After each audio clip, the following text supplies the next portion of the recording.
Chapter 12. Shattered. Anthea looked around the room, studying it carefully. If there was a way out of the situation without using strong magic or items, that would be ideal. If they could somehow escape and be removed from the situation before the giant noticed, that would be perfect. The less confrontation, the better. Anthea took another look at the hundreds of jars filled with liquid and other innocent creatures. How could this happen? And how could Anthea avoid a similar fate for Elle? The giant picked up a tool out of the cabinet and examined it carefully. Grunting to himself, he walked over to the table that had the other giant's body laid out on it. With his back turned towards them, he got to work with whatever it was he was doing on the table with the body. Anthea couldn't see what was going on with the giant's body blocking her view, but from what she could hear, she was glad for that. The basement was a wreck. Not only had the giant just thrown tools from his cabinet all over the floor, but it also looked like it hadn't had a proper cleaning in years. There was a general gunk and scum all over the walls and floor, and the table where the giant was working looked wet and sticky. Anthea thanked her lucky stars that they were currently trapped in the glass jar, because she could only imagine the smell that would have filled the basement. The giant was occupied. It was time to get Elle and herself out of there. There was no way to reach the cork plugging the bottle because it was too high up. The best option for getting out of the bottle would be to push it off of the shelf and have it break. But that was too dangerous. Elle could get badly injured from the fall down or the broken glass that would be thrown about. She could only think of one solution, but not only was it risky, it wasn't inconspicuous in the slightest.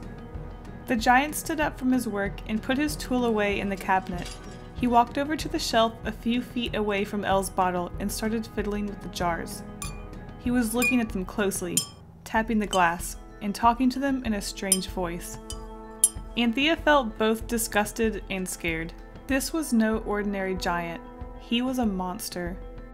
I almost forgot, the giant said to himself, turned around towards Elle's bottle, and stared at them with an uncomfortable smile. The smile only lasted a couple of seconds, but it was so uncomfortable. And then, he started towards Elle. This was it. She had no other choice than to use this. Anthea reached into her bag and fumbled around quickly, looking for a bottle. Elle, quickly! Drink this! Anthea demanded, shoving an unmarked vial into Elle's face. Elle slowly looked up from their hands, and Anthea suddenly shoved the vial into their mouth, forcing them to guzzle the potion. She stared at Elle in anticipation while the giant grew closer with every step. She stared. Elle hiccuped. Sweat ran down Anthea's head. The giant reached out to grab their bottle. Anthea ducked inside Elle's shirt when Elle grew 5 times in size, even larger than the giant, easily shattering the bottle they were once trapped inside and barely fitting below the ceiling. Elle, surprised by this, didn't know what to do. They were just as shocked by the turn of events as the giant, who had fallen backwards by surprise. Elle furrowed their brow, stood up, and kicked the giant, sticking their tongue out at them.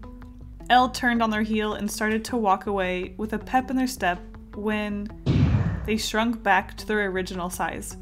Sorry, Elle. Guess the potion wasn't strong enough for someone your size. Anthea said with a worried smile. They looked up at the giant and ducked under the shelves, which now held half-broken bottles and a mysterious liquid covering the floor.